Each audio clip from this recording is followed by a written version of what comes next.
Mr. Speaker, I rise in support of this resolution. And any time that I can rise and honor Dr. King, I will stand on my feet because it's so important that I remember him and what he's allowed me to enjoy in society. But you see, Dr. King's march may have been born out of an African-American despair. It was a freedom march for this country. It was a freedom march for every citizen in the United States and for the world. And how befitting that we merge this with Children's Day.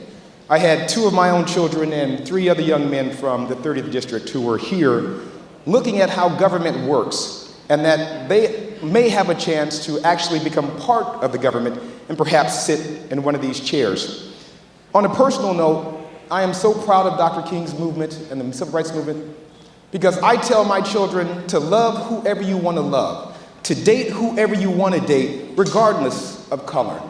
And it's a freedom that this generation is allowed to explore without having to be concerned about whether someone is going to lynch you because you want to date someone outside your race.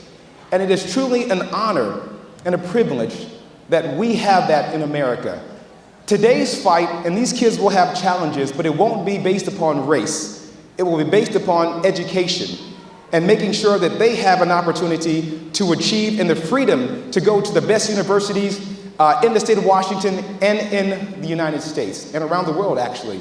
And so it is our job as soldiers now in this new movement to make sure that our kids are educated, and not just educated, but provided with the best education that they can get. Therefore, they will not have to face the challenges that we had to face when it was against the law to get an education.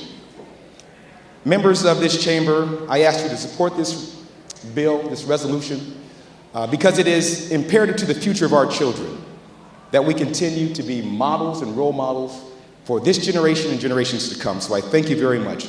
I ask you to adopt.